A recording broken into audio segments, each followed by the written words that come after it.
Water does not plan its journey. It begins where the sky releases it. From that first moment, it knows only downward, only forward. The raindrop does not ask permission to fall. It does not wonder if it is ready. When the cloud can no longer hold it, it simply goes. In falling, there is no failure. In landing, there is no arrival. There is only continuation. Water touches the mountain peak and does not try to stay there. It moves toward the valley without shame. What others call descent, water calls return. The highest place is the most exposed. I know not what I have or what is all about. The highest place is the most exposed. Wind tears at it. Sun scorches it. Cold freezes it. Water does not compete for such a position. By seeking the low places, water receives all things. Dust settles into it. Leaves fall into it. Sky reflects in it. To be low is to become a gathering place. The ocean does not proclaim its greatness. It lies beneath all other waters and says nothing. Because it is silent and low, every river seeks it. You cannot command water to flow upward. You cannot order it to deny its nature. It will always return to what it is. The stone stands firm and declares, I will not move. Water does not argue. It simply touches the stone, day after day, year after year. 10,000 years pass. The stone becomes sand. Water remains water. This is not victory. This is simply being what you are, without exception, without rest. Hardness believes it is strength. It stands rigid against all force. But when the great blow comes, the rigid thing shatters. Softness appears to be weakness. It yields to every touch, yet after the great blow passes, the soft thing returns to its shape. Strike the water with your fist. The water accepts the blow completely. When you lift your hand, the water shows no wound. This is the strength that does not resist. This is the power that cannot be defeated, because it never stands opposed. Ice is water that has forgotten how to move. In winter's grip, it becomes hard, becomes brittle. It can crack under its own weight. When warmth returns, ice remembers. It releases its rigidity. It flows again, as if hardness had never been. You too can forget how to move. You can freeze into a single shape, a single thought, a single way. But this is not your nature. Your nature is like water, able to be still, able to move, able to be one thing here, another thing there, yet always yourself. Water in a cup takes the shape of the cup. Water in a vase takes the shape of the vase. Yet it does not become cup or vase. To live in the world is like this. You can move through many shapes, many roles, many names. None of them is who you are. When you believe the vessel is your true form, you forget that you can be poured out. You forget that you can flow elsewhere. The cup breaks. What happens to the water? It finds a new path. Human beings spend their lives building walls. Walls around their hearts. Walls around their beliefs. Walls to keep the world out. Walls to keep themselves in. Water does not recognize walls. It finds the crack, the seam, the place where stone meets stone. Through the smallest opening, it passes. What appears solid is not solid. What appears permanent is not permanent. Water knows this and is patient. The mighty dam holds back the river.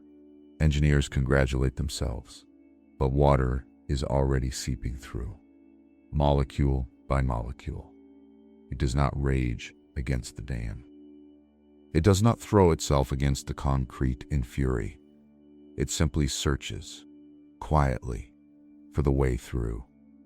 Today, a trickle. Tomorrow, a crack. In time, the dam becomes a memory, and the river flows as before. You build dams in your own life. You say, "This far and no further." You say, "I will not change. I will not bend." And perhaps you hold for a season, but water is always searching.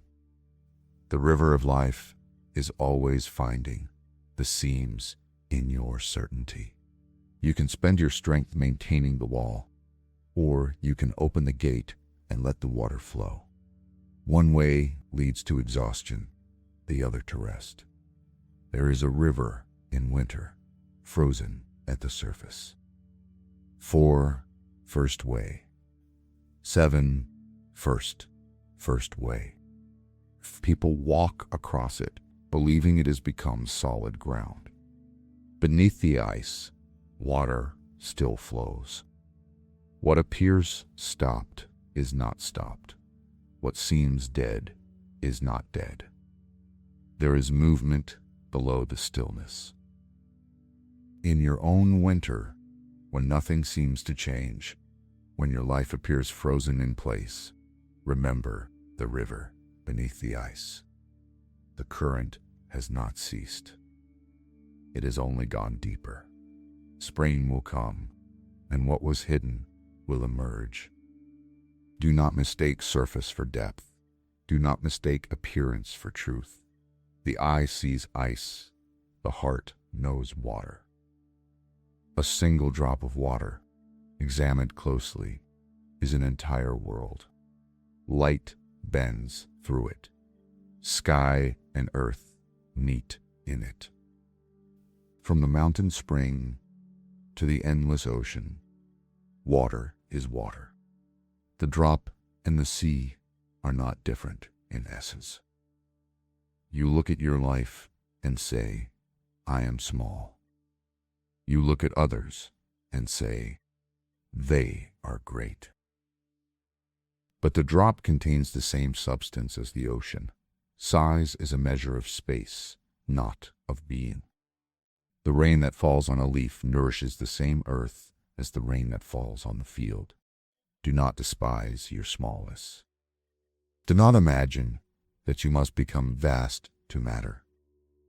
Each drop is complete.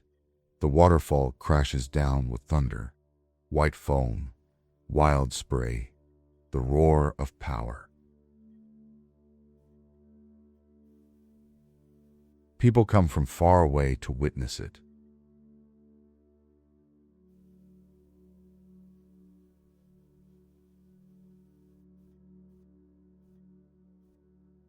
Downstream, the same water spreads wide and shallow. It slips between stones without a sound. No one travels to see it. Yet both are water, both are moving. The quiet stream is not lesser than the waterfall. One is admired, the other does the work. If you must choose between being seen and being useful, choose usefulness. The quiet stream nourishes the roots of trees. The noisy river impresses for a moment. The silent river sustains for a lifetime. Which would you rather be?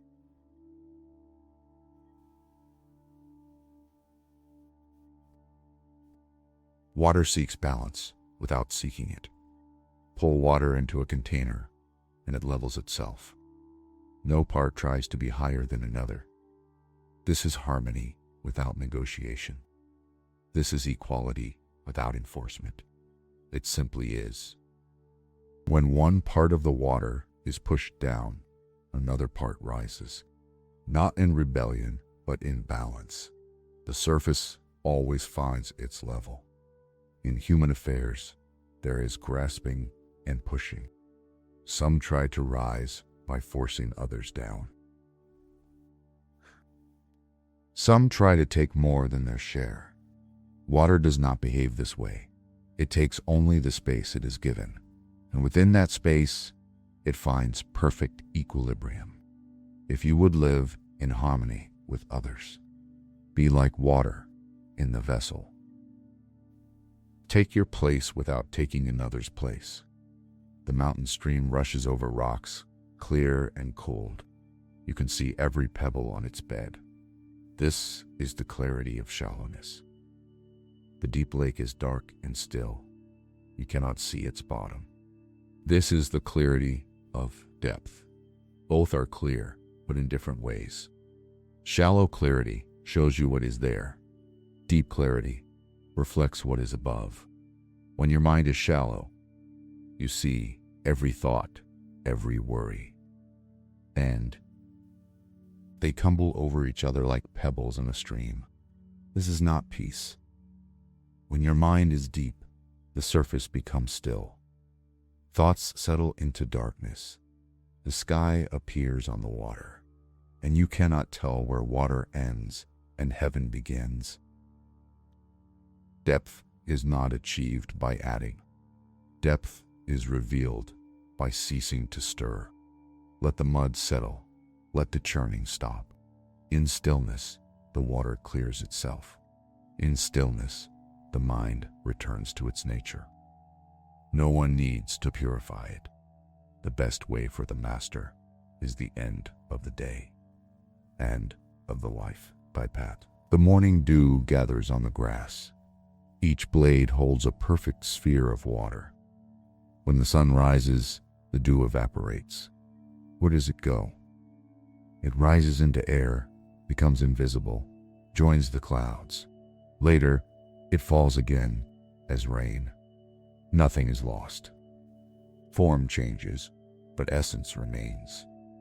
The dew does not die. It transforms. You cling to what you are today. You fear the change that is coming. But you are water, and water knows no final form. What you call loss is only transformation. What you call ending is only continuation in another shape. The water does not mourn the dew. To live as water lives is to accept change as home, not to seek it, not to fear it, to move with it as the river moves with the curve of the land. There is a teaching that says, be like water. But this teaching can become a burden. You try to be soft, and you make softness into hardness. You try to flow, and effort dams the current. You try to be humble, and pride and humility fills your heart. The trying itself is the obstacle. Water does not try to be water. Stone does not try to be stone. Fire does not practice burning. Each thing simply is what it is. The teaching is not to become something other than you are. The teaching is to stop pretending to be something you are not. You are already like water. You have always been like water. Every cell in your body is mostly water. Every tear, every breath of moisture, every drop of blood, water is moving through you at this very moment. You are not separate from it. So the teaching is not to become. The teaching is to remember, to stop resisting what you already are. Where are you rigid when you could be soft? Where are you climbing when you could descend? Where are you fighting when you could yield? These questions are not answered with words. They are answered by watching water. They are answered by being still enough to feel the current in your own life. The river does not wonder if it is on the right path. It does not consult maps or seek advice.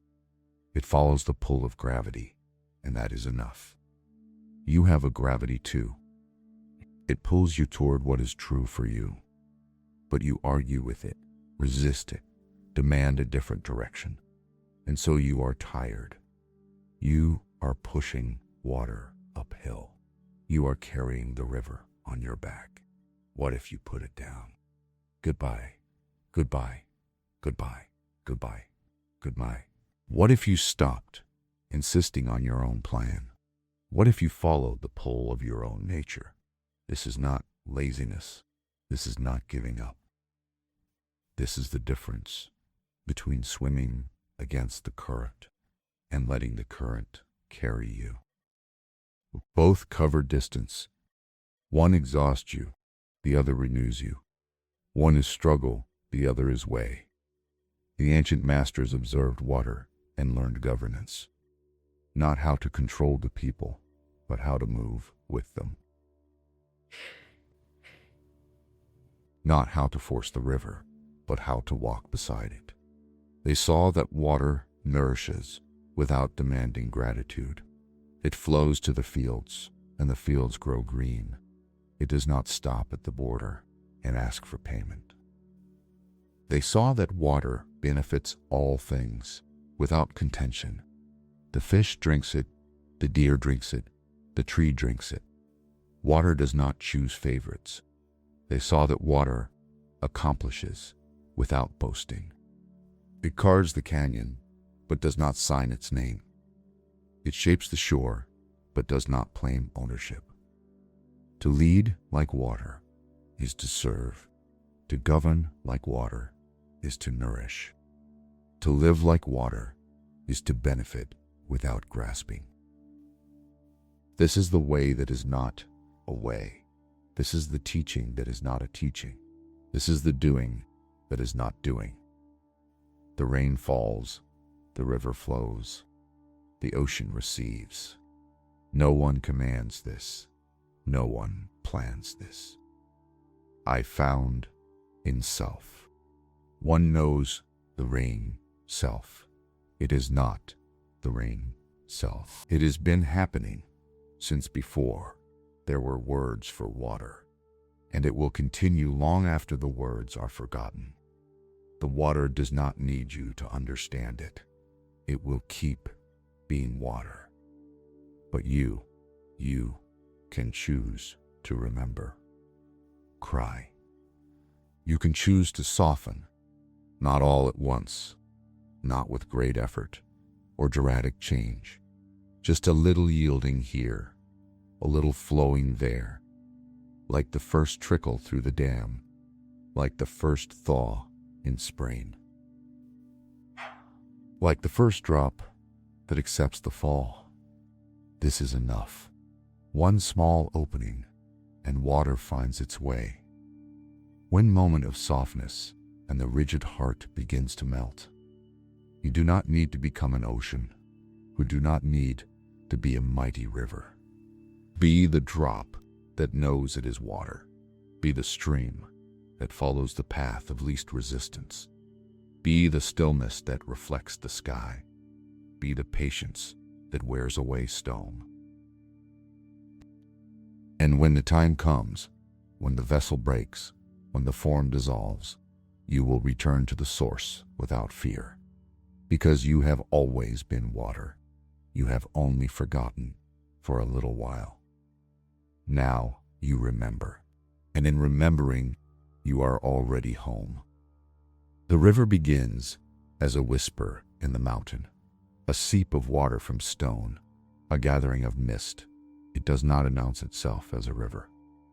At first, it is nameless, a trickle between rocks, a dampness in the moss. But it is already moving, already becoming. No one decides when the stream becomes a river. There is no ceremony, no moment of transformation. It simply continues, and one day, it is what it is. You too began as something small, a thought, a possibility, a stirring. And without declaration, you became yourself. The river does not look back at its source and grieve. It does not wish to return to the mountain spring. It knows only forward, only onward. This is not forgetting. The river carries the mountain with it. Every mineral, every memory of stone and sky. But it does not try to become the mountain again. It is left that form behind. To flow is to release what was for what is becoming. There are those who spend their lives looking backward. They stand at the riverbank, staring upstream. The water passes them, but they do not notice. They are waiting for the past to return. They are hoping the river will reverse its course, but the river has never moved backward, not once in all of time. To live as the river lives is to release your grip on what has gone, not because it was not precious, but because holding it stops your flowing. The river meets a boulder in its path. It does not stop. It does not declare the boulder an enemy. It simply divides, flows around, continues. On the other side, it joins itself again. The boulder remains, the river has passed. You will meet boulders in your life. Obstacles that seem immovable. Problems that seem permanent.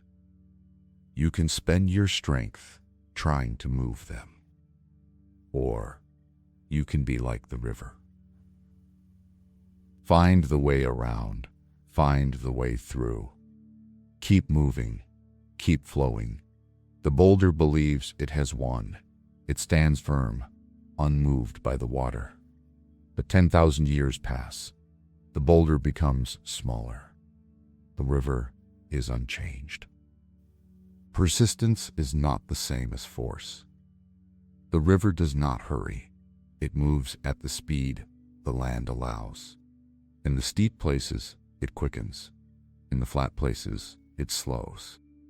It does not judge itself for being fast or slow. It does not compare itself to other rivers. It simply responds to where it is. You measure yourself against others. You say, I am behind. I am not moving fast enough. But you are on your own path, in your own landscape. Poor, court. Casino, death, death.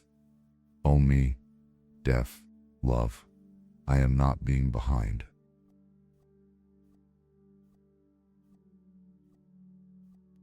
The mountain river rushes. The plains river meanders. Neither is better, neither is worse. Each moves as the earth beneath it allows. Your speed is not a sign of your worth. Your pace is not a measure of your value.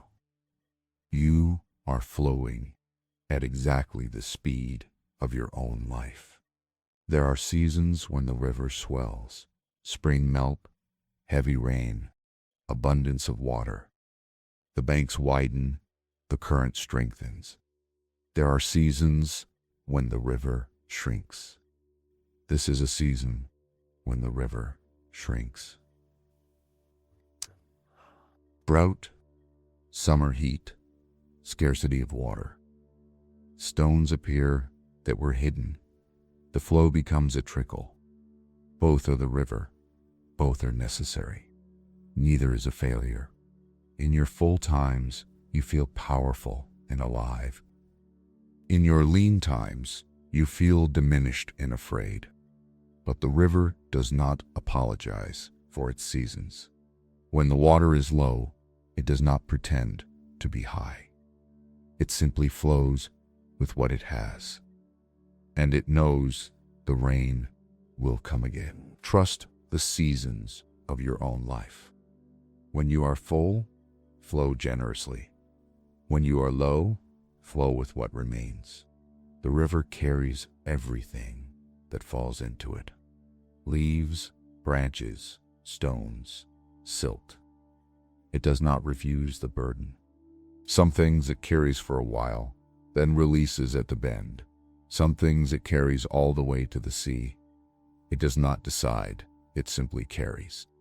You, too, will carry things. Grief, joy, memory, hope. Some for a season, some for a lifetime. The river does not ask, why must I carry this? It accepts what enters it, and it knows that carrying is part of flowing. But notice, the river does not hold on. The leaf that falls in will eventually float out. It is definite object, falls apart, and no one will be ending. The river touches it, but does not grasp it. This is the art of living, to carry what comes, but not to clutch it, to hold gently and release when the time arrives. Where the river bends, the water slows. Sediment settles, banks build up, plants take root. The curve becomes a place of gathering. The straight path is fast and efficient, but the curved path is where life accumulates, where nutrients collect, where fish rest, where birds nest. Human beings love the straight line, the direct route, the shortest distance, the quickest answer. But the river teaches a different wisdom. The bend is not a mistake. The curve is not inefficiency. It is where the rushing becomes richness. In your own life, honor the bends, the detours, the delays, the unexpected turns. They may be where the deepest nourishment gathers. Two rivers meet, and they become one. There is no struggle over which river continues. Water, long, wire, long, disappears. There is no argument about whose name will remain. They simply merge, waters mingling. What was two is now one, and the combined river flows stronger. Neither has lost itself, both have expanded. When you meet another soul along your path, you can resist the joining, fearing you will disappear. Or you can merge and discover you become more, not less. The river does not fear losing its identity when it joins another. It knows that water is water. Separation is temporary. Separation is the deeper truth. In the canyon, the river narrows and deepens. The walls press in. The current speeds up. This is intensity, concentration, power. Whirls. In the valley, the river spreads and shallows. The land opens. The current eases. This is gentleness, diffusion, rest. Both are needed. The canyon carves and shapes. The valley nourishes and sustains. Your life will have canyons, times of pressure, times of focus. Your life will have valleys, times of spreading out, times of ease. Do not resist either. In the canyon, let yourself deepen. In the valley, let yourself rest. The river does not choose. It accepts the shape the land provides. The river in flood is a terrible thing. It breaks its banks, uproots trees, sweeps away homes. People curse the river and build higher walls. But the flood is not the river's anger.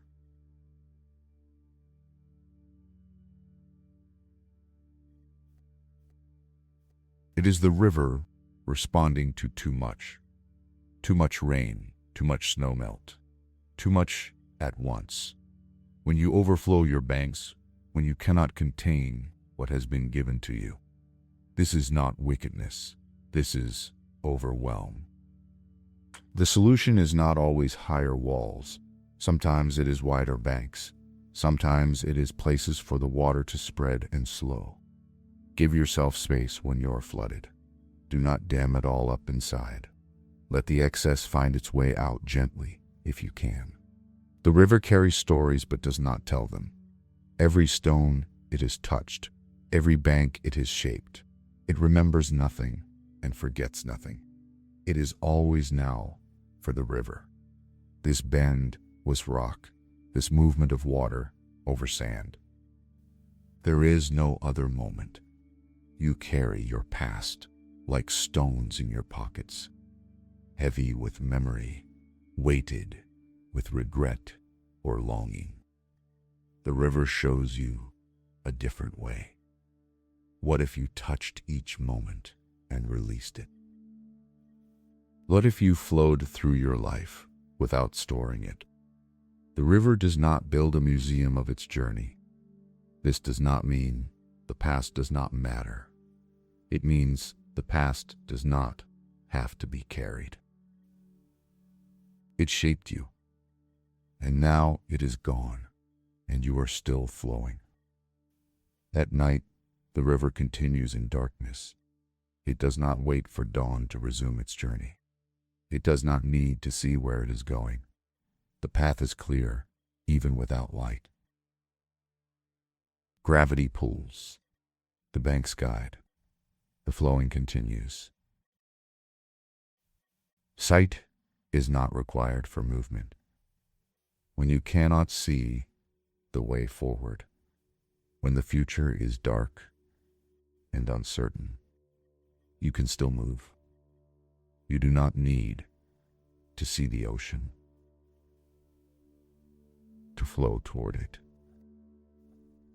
You need only to follow the pole of what is true. The river finds the sea in perfect darkness. There is a place where the river widens before the sea.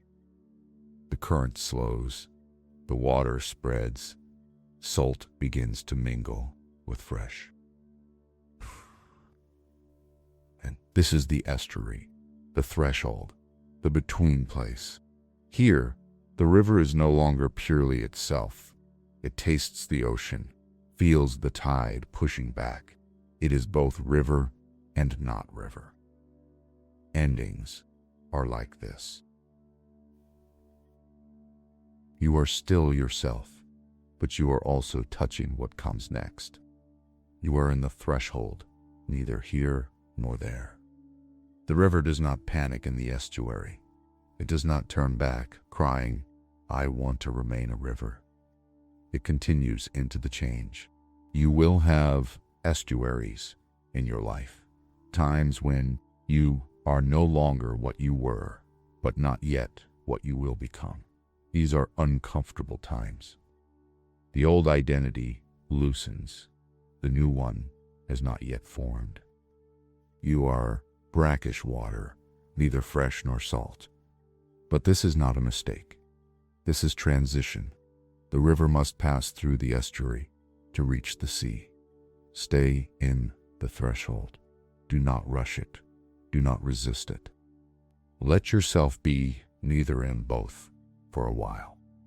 The river has flowed for thousands of miles, from the silent spring to the speaking brook, from the rushing stream to the wide, slow water. Every mile has changed it. It is not the same water that left the mountain, yet it is still the river, still itself. You are not who you were 10 years ago. You are not who you were yesterday, yet you are still yourself, continuous, unbroken. The river teaches this paradox. You are always changing and always the same. The form shifts, the essence remains. Do not grieve the person you were. Do not cling to the shape you once held. You are the river, not the water that is already past. The ancient sages sat by rivers and understood time. They saw that the river is always here, always now, and yet it is never the same water twice. They understood that this is the nature of all things, constant and changing, permanent and passing. The river is the teacher of impermanence. Everything flows, nothing stays. This is not cause for sorrow. This is simply truth. When you grasp at what is flowing, you suffer. When you accept the flow, you are free. The river does not try to hold its water. It lets each drop pass through. It lets yesterday's water become today's ocean. It trusts that more water will come. This trust is not faith in the future. It is acceptance of how things are. Ted Part. Water flows, rivers move, life continues. The river does not wonder if it has lived well. It does not ask if it has flowed correctly. It simply flows, and in flowing, fulfills its nature. You do not need to achieve perfection. You do not need to prove your worth. You need only to flow as yourself, without pretense. The river that meanders is not a failure. The river that runs dry in summer is not broken. Each river flows according to its nature and its land. So with you. Your path is yours alone. Flow it fully, without apology. There is a question people ask. Where is the river? Is it the water, which is always changing? Is it the banks, which guide but do not flow? The answer is, the river is neither and both.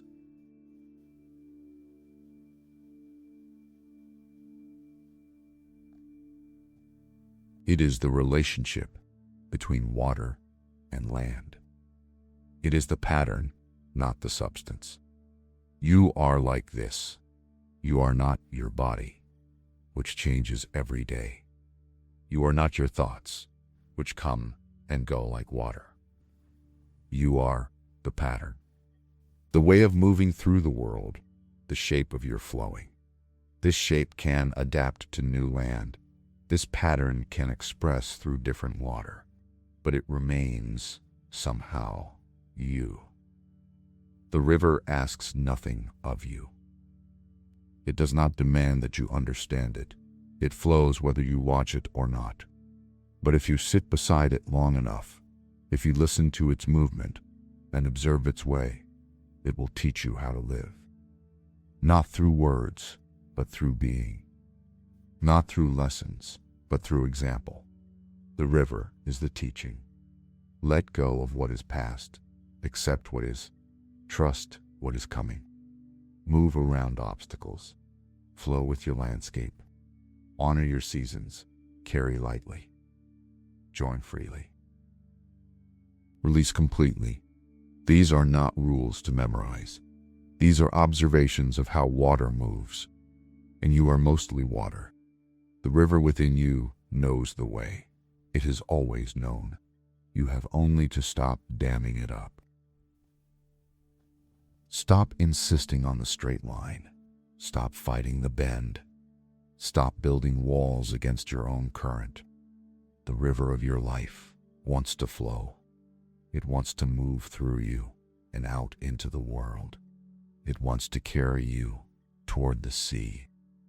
And, right hand, wait, always in the world. Not the sea of death, though that too will come. The sea of completion, of wholeness, of return. The sea that is home. And until you reach it, there is only this. The flowing, the continuing, the now. The river does not practice flowing. Now. It does not prepare to be water. It simply is, and in being, moves. You do not need to become something you are not. You need only to be what you are. And what you are is already flowing. Can you feel it? The current beneath the stillness. The movement beneath the pause. You are not stuck. You are not frozen. You are a river resting between rapids. And soon, when the land calls for it, you will move again. Not because you must, but because it is your nature. The river flows to the sea. This is neither success nor failure. This is simply what rivers do. You flow toward your own completion. Not an ending, but a joining. Not a finish, but a return. And all along the way, you nourish the banks. You carry the sky. You reflect the moon. You host the fish. You sing the ancient song of water over stone. This is enough. This is the river's way, and it is also yours. The ocean does not seek the rivers. It simply lies low, and every river finds it. This is the power of receptivity. To be at the lowest place is to become the destination. To be open and empty is to become full. The ocean does not call out, yet all waters come home to it. So, at the end of the day, there is no advertisement, no invitation, only depth, only openness, only stillness beneath the surface. And this is enough to draw the world. You spend your life reaching upward, climbing, striving, ascending toward some distant peak. But the ocean teaches a different path. Descend. Make yourself low. Make yourself open. And what you need will flow to you. Not through grasping, not through effort, but through becoming the place where things naturally gather. Through being deep enough to hold what comes. The ocean is patient beyond measure. It has waited millions of years for each river. It will wait millions more. There is no urgency in the deep. No anxiety about when the water will arrive. The ocean knows that what is meant to come will come. You count the hours, measure the days. You grow restless when things do not appear on your schedule. But the ocean does not keep a calendar. It simply remains vast and ready. And in its own time, without fail, every river completes its journey. Can you be like this? Can you stop demanding that life arrive according to your plan? Can you simply deepen and trust? The surface of the ocean is in constant motion. Waves rise and fall, white caps form and dissolve. Wind pushes the water into peaks and valleys. But dive beneath the surface, swim down through the turmoil, and you will find a different world. Here, there is stillness. The waves are far above, their chaos distant and muffled. The deep ocean moves slowly, majestically, undisturbed. Your surface is like this. Thoughts crash, emotions swell, circumstances buffet you. From day to day, there is turbulence. But beneath your surface, there is depth, a place that the daily weather cannot reach, a stillness that remains no matter what storms pass overhead. The secret is not to calm the surface. The secret is to remember the depth. To sink down into what is always still. You cannot stop the waves. You cannot command the wind to cease. But you can descend below their reach. This is meditation. This is rest. Not the elimination of turbulence. No, sink, be. This is meditation. This is rest. Not the elimination of turbulence, but the remembering of what lies beneath it. The ocean contains multitudes. Fish of every kind, creatures strange and beautiful, coral cities, forests of kelp, gardens of anemones. Yet, the ocean does not announce what it holds. It does not display its wealth. From the surface, you see only water. True abundance does not advertise itself. True wealth is hidden in the depths. The shallow person shows everything. The deep person reveals little. When you are truly full, you do not need to prove it. When you are genuinely wealthy, in spirit, in wisdom, in love, you can be quiet about it. The ocean does not say, "Look at all the life I contain." Friends in fair faces, birds in brow. Infants say, "We will not die." The ocean does not say, "Look at all the life I contain." It simply contains it, sustains it, holds it in the dark. And this is enough. What do you need to prove? What are you displaying that you could instead simply be? The ocean suggests, hide your treasures in depth, not in show. The tide comes in, the tide goes out, twice each day for all of time. The ocean breathes and the shore responds. This is rhythm. This is cycle. This is the way of things. Nothing stays high, nothing stays low. Everything pulses between fullness and emptiness. You want to remain always full, always high, always abundant. But this is not the nature of the ocean. This is not the nature of life. The tide must go out for the tide to come in. There must be emptiness to make room for fullness. There must be withdrawal to make space for return. Honor the ebb as much as the flow. When life recedes, do not panic. This is not abandonment. This is rhythm. The tide is not punishing the shore when it leaves. It is simply breathing out. And it will breathe in again, without fail. Your energy will ebb and flow. Your creativity will wax and wane. Your relationships will move closer and farther. This is not failure. This is the tide. And if you resist it, you suffer.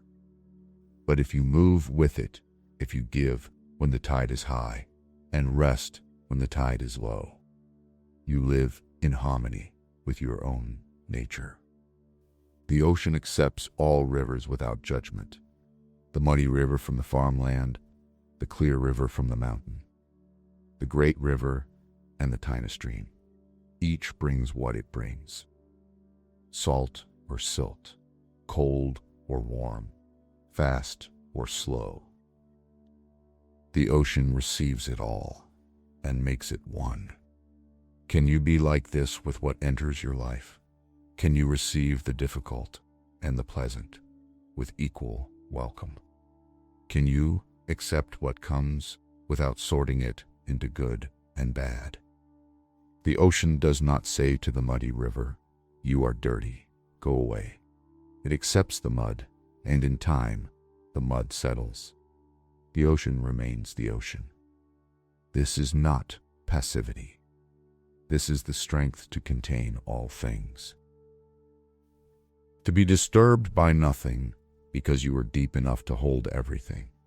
When someone brings you their anger, their grief, their confusion, you do not need to become angry, grieving, confused. You can be the ocean that receives the river without becoming the river. This is compassion without drowning. This is empathy without losing yourself. The ocean teaches this: contain, but do not become. The ocean speaks in many voices. The roar of breakers on the rocks, the whisper of calm water on the sand, the crash of the storm, the silence of the deep, the hiss of foam, the boom of the undertow. All of these are the ocean speaking. You, too, have many voices. Sometimes you are loud, sometimes quiet, sometimes fierce, sometimes gentle. Do not believe you must be only one way. Do not think that consistency means sameness. The ocean is always itself, yet never the same twice. Section 1. Experience of comment. And you can be soft with a child and firm with an injustice. You can be playful in joy and solemn in sorrow. This is not contradiction. This is wholeness. The ocean does not apologize for its moods. It does not explain why today it is calm and tomorrow it will storm. It simply is what it is when it is. Give yourself the same permission.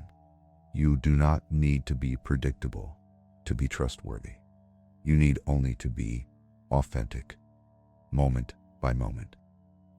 In the deepest trenches, light does not reach.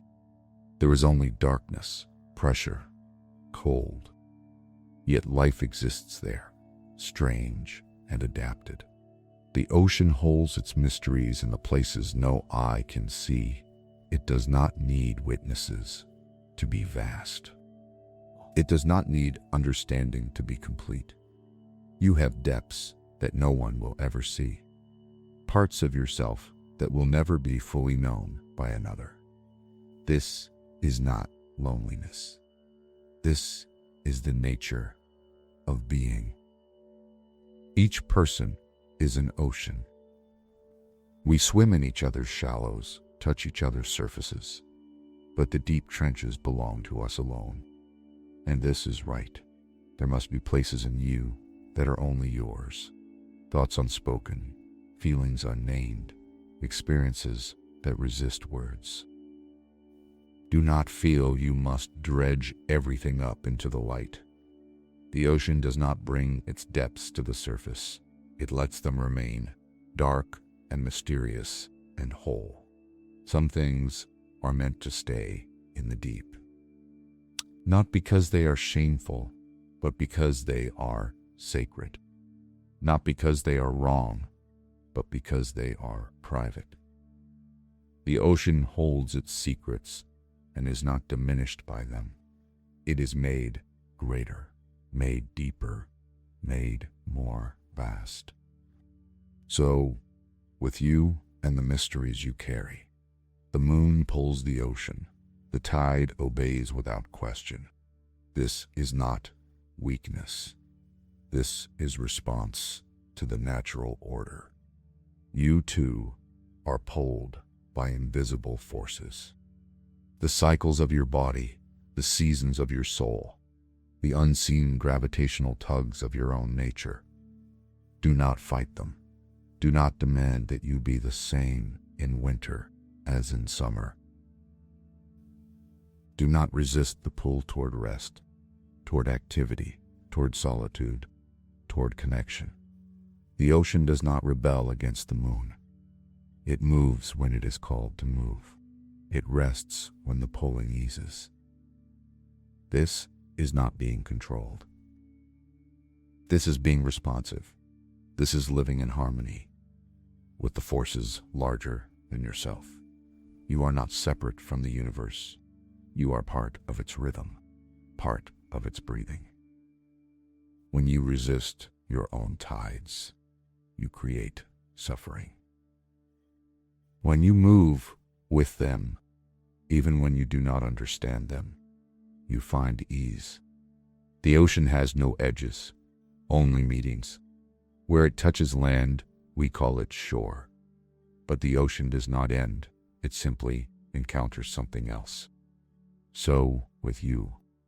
Your boundaries are not walls, but meeting places. Where you touch another, there is exchange, not separation. The shore is shaped by the ocean. The ocean is shaped by the shore. Neither is separate. Both are in conversation.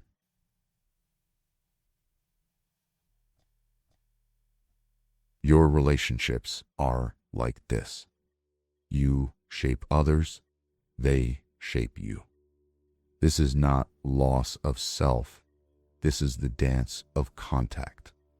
But the ocean remains ocean, even as it shapes the shore. The shore remains shore, even as it is shaped by waves. Each maintains its essence while being changed by the encounter. You can meet others fully, touch them deeply, and still remain yourself. The ocean teaches this. Intimacy does not require dissolution. There are days when the ocean is glass. Not a ripple, not a wave. Perfect stillness. You could walk on the water, it seems. and not break the surface.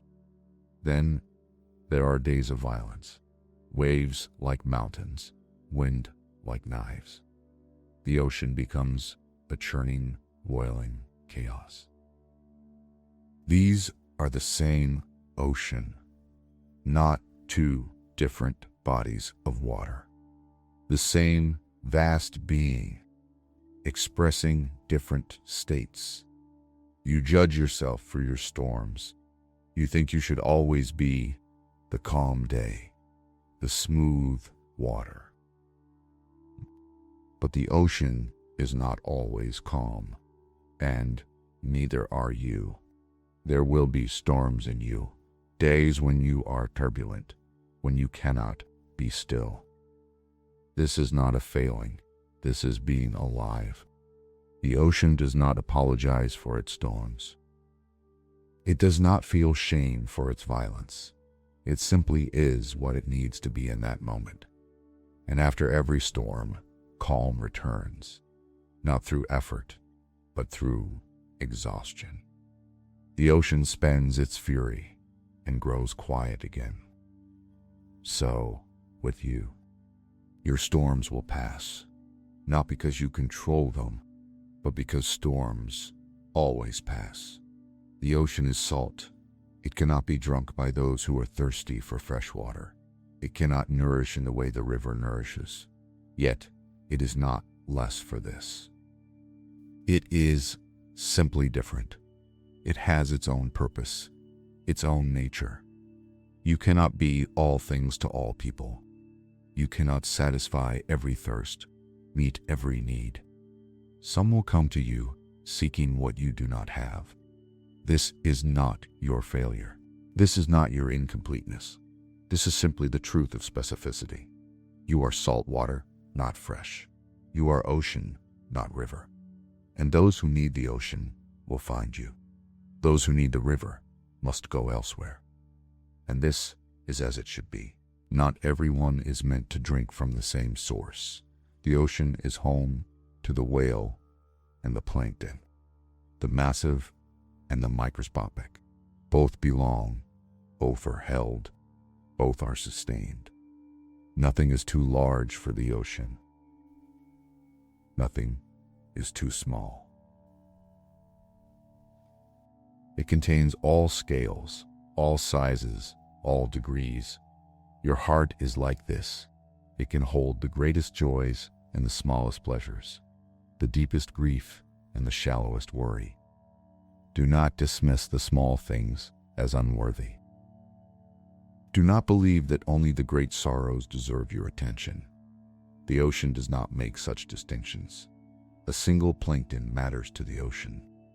A fleeting moment of happiness matters to your life. Everything belongs. Everything counts.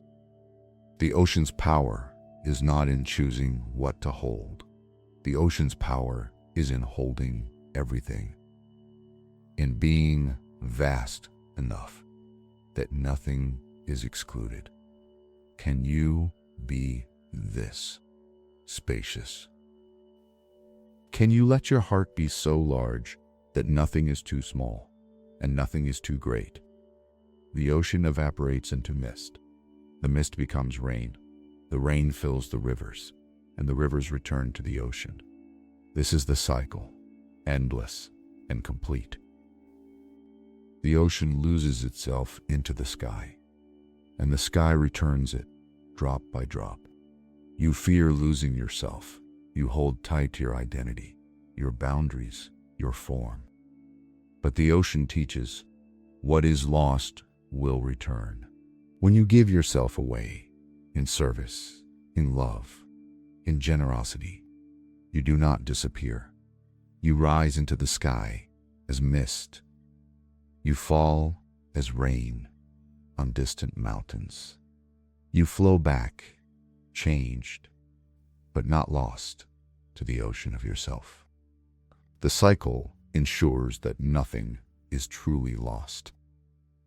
What you give will come back, perhaps not in the same form, perhaps not in the same season, but the ocean knows what rises will fall. What is given will return. This is the way of water, and it is the way of life. There is an ancient question. Can you find where the ocean begins? Can you discover its edge, its origin, its source? The answer is no. The ocean has no beginning. It is simply here, vast and complete. You search for your own beginning. When did I become myself? Where does my true nature start? But perhaps you are like the ocean. Perhaps you have no beginning, only continuation. Perhaps you have always been, in some form, flowing. Before you were born in this body, you were water in the ocean. You were cloud, you were rain, you were river. And after this body falls away, you will be water still. Form after form, but always essentially yourself. The ocean does not wonder about its origin. It simply is, and in being, it is enough. You do not need to trace yourself back to some starting point. You do not need to understand how you came to be. You are here, you are now, you are vast. This is sufficient. This is complete. This is the ocean's wisdom. Be without needing to explain. At the shore, a child fills a bucket with ocean water. She carries it up the beach, proud of her capture. But she has not captured the ocean. She has taken a bucket of ocean. The ocean remains unchanged, untouched. It has lost nothing. When someone knows a part of you, they have not captured you. They have taken a bucket, a small sample. The vast ocean of who you are remains unknowable, mysterious, deeper than any bucket can hold.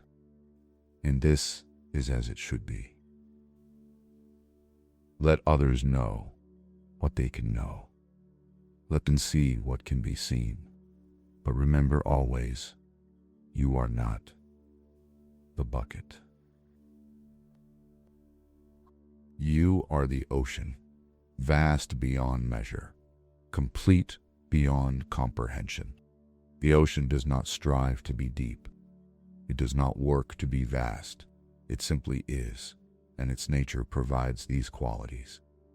You do not need to strive to be enough. You do not need to work to be worthy. You simply are, and your nature is already complete. Rest in this. Rest in the ocean of your own being. Let the waves move on the surface while you remain in the deep. Let the tides rise and fall. Let the rivers arrive with their gifts and burdens. You are large enough to hold it all. You are deep enough to remain undisturbed. You are vast enough to have room for everything. This is not something to achieve. This is something to remember. You are already the ocean. You have always been the ocean. You will always be the ocean. The question is only, will you remember? The fire will be deeper. Will you sink beneath the surface turbulence and find the stillness that has always been there? Will you recognize your own vastness? The ocean does not doubt itself. It does not wonder if it is deep enough, vast enough, strong enough.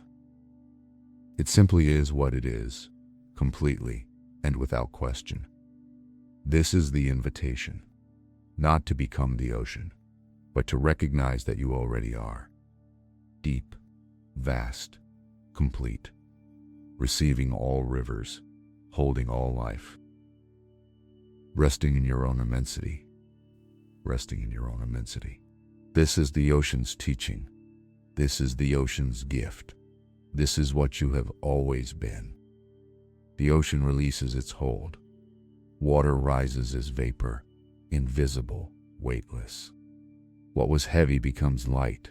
What was visible becomes hidden. This is not loss. This is transformation. The ocean has not disappeared. it has only changed its form. You cling to your solid self. You hold tight to the form you recognize. But water teaches form is temporary, essence is eternal. The mist does not remember being ocean. It does not carry the weight of its past identity. It simply is what it is now.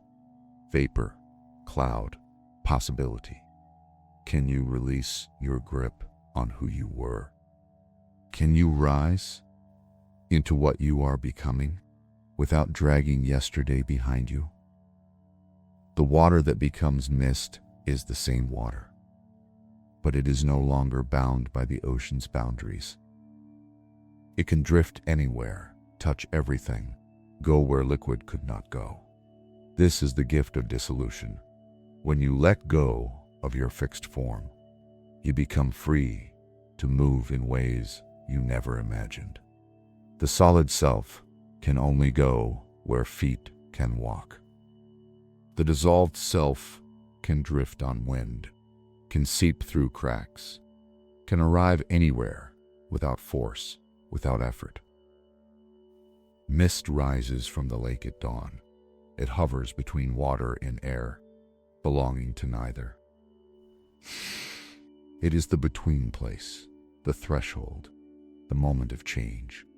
There are times in your life when you are mist, not quite what you were, not yet what you will be, hovering in the liminal space, undefined and uncertain.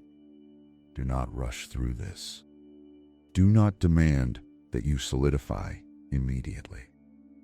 The mist has its own beauty, its own purpose. It softens the sharp edges of the world. It blurs the harsh lines between things. It reminds us that boundaries are not as fixed as they appear. What is the moment beyond here? When you are in transition, when you are becoming, you are the mist. Formless, yes, but not without substance. Invisible to some, perhaps, but deeply real to those who can sense the moisture in the air, the coolness on the skin. The cloud gathers what was scattered, countless droplets of vapor, each invisible alone. Together, they become visible, become something. This is the power of gathering. What is dispersed can come together. What is fragmented can become whole. You feel scattered, pieces of yourself in different places. Part of you in the past, part in the future, part with this person, part with that dream. But like vapor gathering into cloud, you can draw yourself together. Not through force, but through the natural pull of your own center. The cloud does not command the droplets. It simply provides a place of condensation, and the droplets, feeling the pull, gather of their own accord.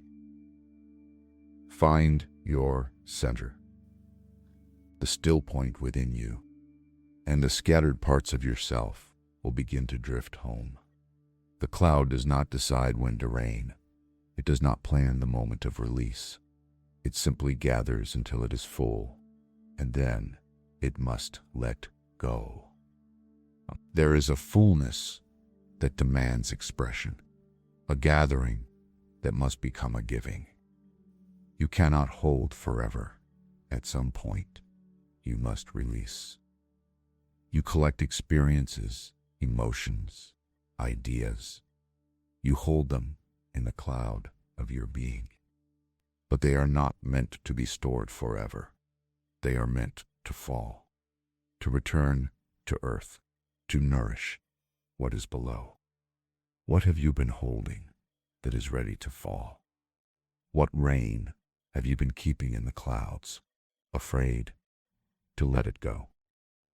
The rain does not fall with violence. Even in the storm, each drop falls gently, individually. It is the multitude of drops that seems like power. You do not need to change everything at once. You do not need to release it all in one great flood. One drop is enough to begin. One word spoken, one small act of courage, one tiny letting go, and then another, and another. Until what seemed impossible, the clouds emptying, the transformation complete, has simply happened, drop by drop.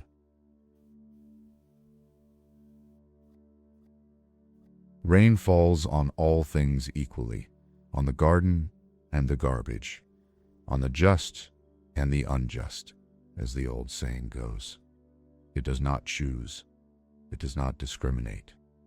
It simply gives what it has to give. Can you be like this?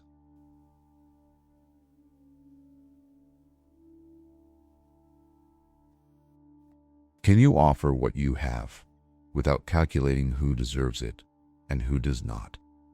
The rain does not ask if the ground is worthy. It falls, and the ground receives.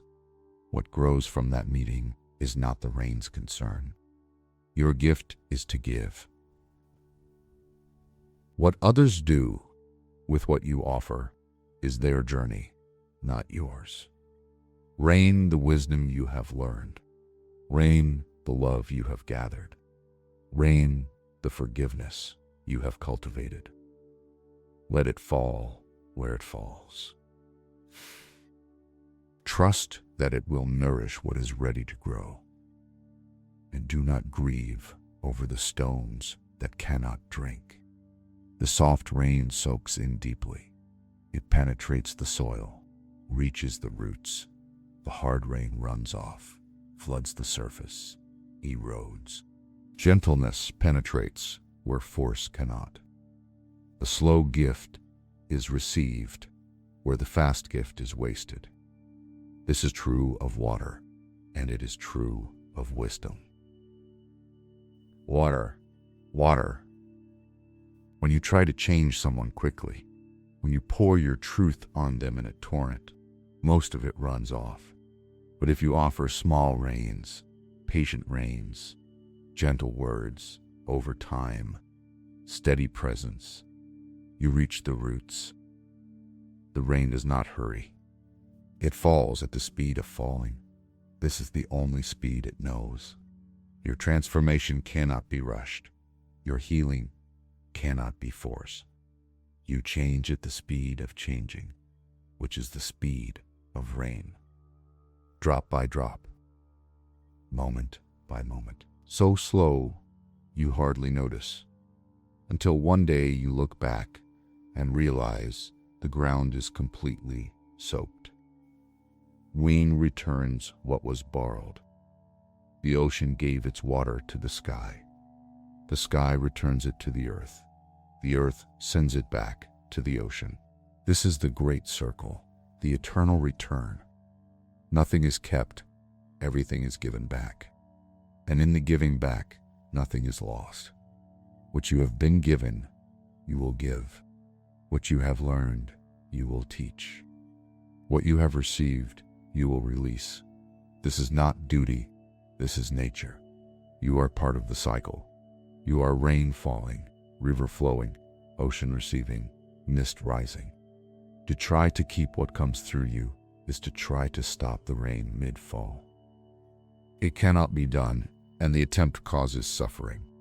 Let it move through you. Let yourself be part of the great circulation. Receive and release. Receive and release. The mist settles on the spider's web. Each strand becomes visible, beaded with tiny droplets. What was invisible is suddenly revealed. This is how truth works.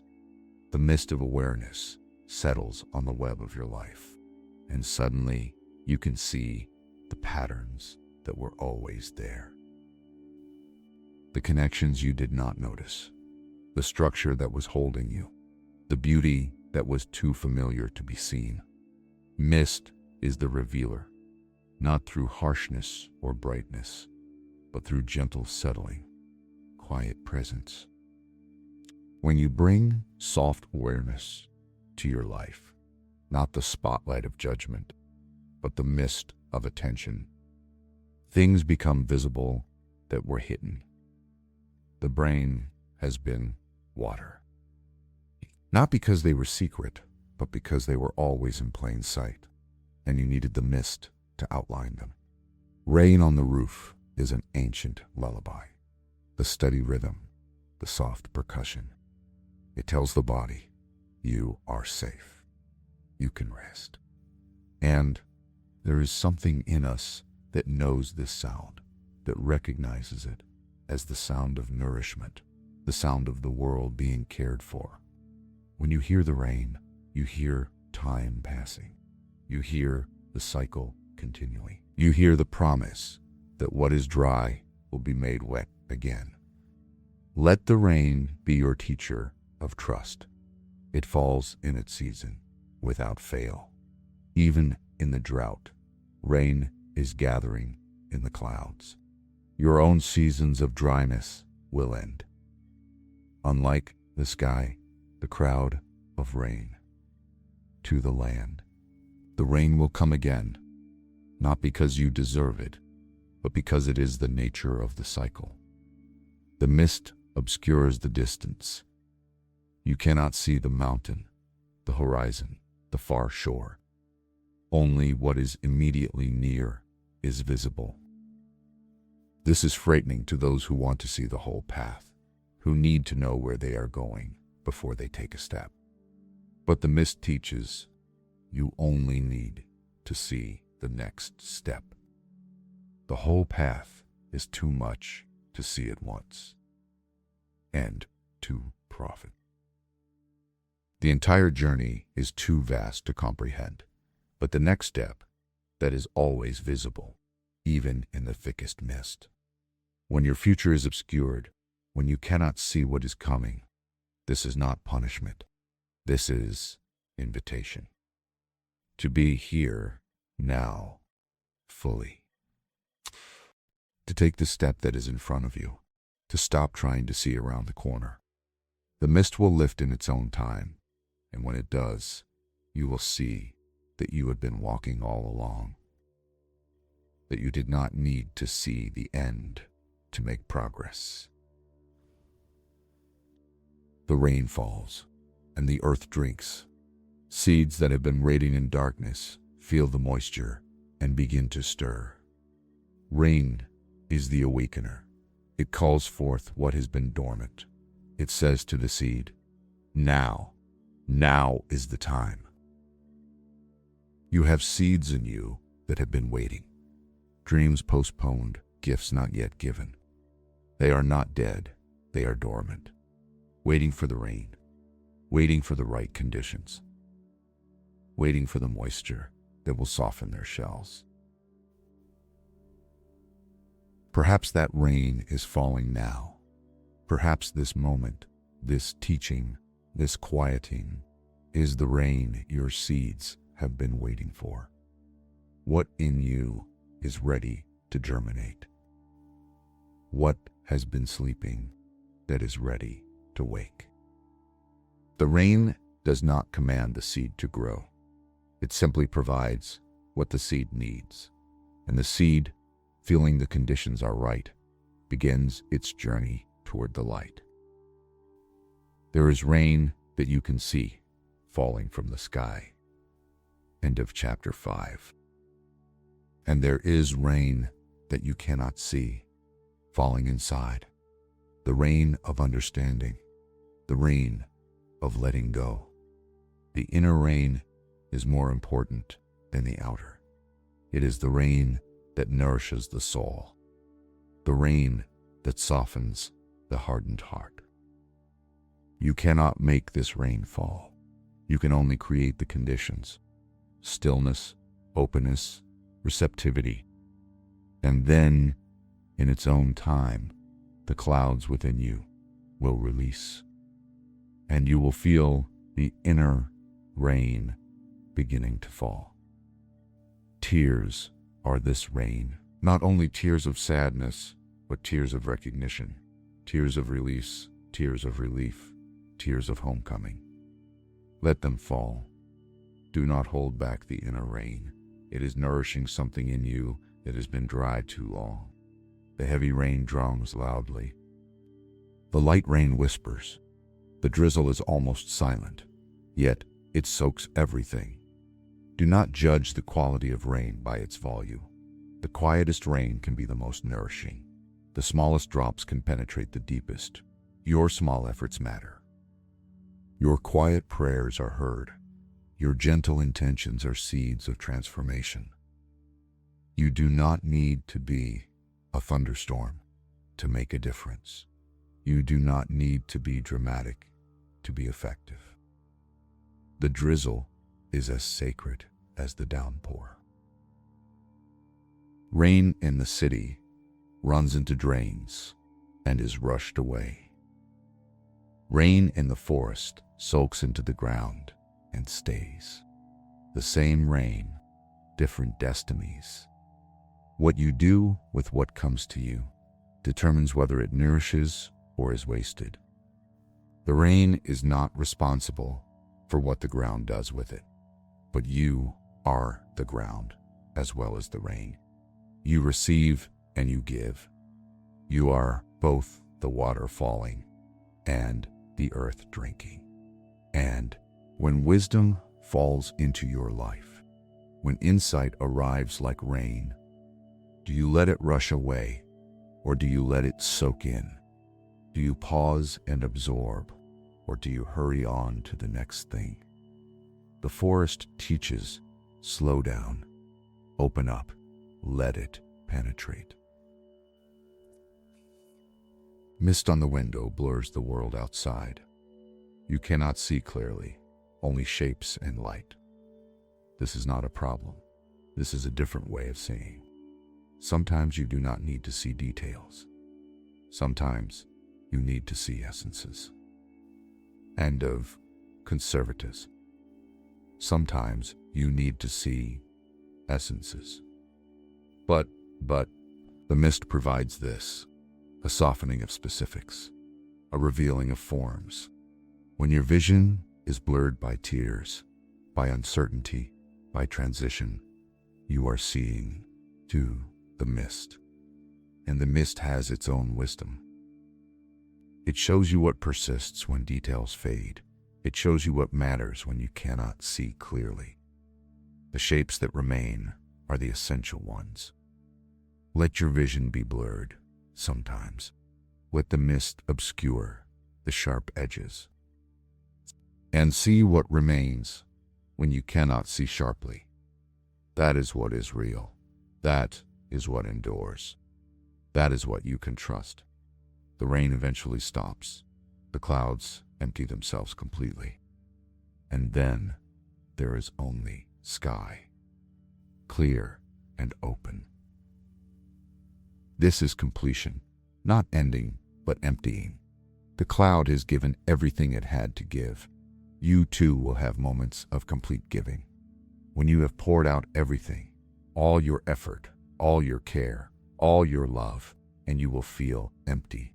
This emptiness is not depletion. This is the emptiness of the cloud that has rained itself out. It is sacred emptiness. It is the space where new water can gather. It is the readiness to receive again. Do not fear your empty times. They are the proof that you have given fully. They are the preparation for the next gathering. The cycle does not end with rain. The rain becomes the river. The ocean becomes mist. Mist becomes rain. Around and around, forever and ever. No beginning, no end. Only the eternal circulation of water through all its forms. You are part of this, not observing it from outside, but living it from within. You are water in whatever form you currently inhabit, and you will be water in the next form and the form after that. Constant transformation, eternal essence. The mist does not mourn its time as ocean. The rain does not long to be missed again. Each form is complete in itself, and each form is temporary. Live fully in the form you have now. Be completely present in your current shape. And when the time comes to change, change without resistance. You are mist becoming rain. You are rain becoming river. You are river becoming ocean. You are ocean becoming mist again. This is your nature. This is your journey. This is the way of water, which is the way of life. The mist is almost nothing, nearly invisible, barely substantial, yet it is still water, still part of the great cycle. You do not need to be solid to matter. You do not need to be visible to be real. Even in your most insubstantial moments, you are part of the whole. The mist is teaching you. Lightness is a form of being, not a lack of being. Invisibility is a state, not an absence. You can be barely there and still be completely yourself. You can be almost nothing and still be essential. The mist matters as much as the ocean. When you feel yourself dissolving, when you feel yourself becoming less solid, less defined, remember the mist. You are not disappearing. You are transforming. You are becoming light enough to rise. And in rising, you will gather with others. And in gathering, you will become rain again. And in falling, you will nourish the world. This is the promise. This is the path. This is the way of water. Rise, gather, fall, nourish, flow, return. You have always been doing this. You have always been water in motion. You have always been part of the great circulation. The teaching is not to become water. The teaching is to remember that you are, and to stop resisting the changes that water naturally undergoes. Be ocean when it is time to be ocean. Be mist when it is time to be mist. Be rain when it is time to rain. And trust that the cycle will continue. That what rises will fall. That what falls will flow. That what flows will return. That what returns will rise again. This is the way. This has always been the way. This will always be the way. Rest now. Let yourself be mist for a while. Light, insubstantial, drifting.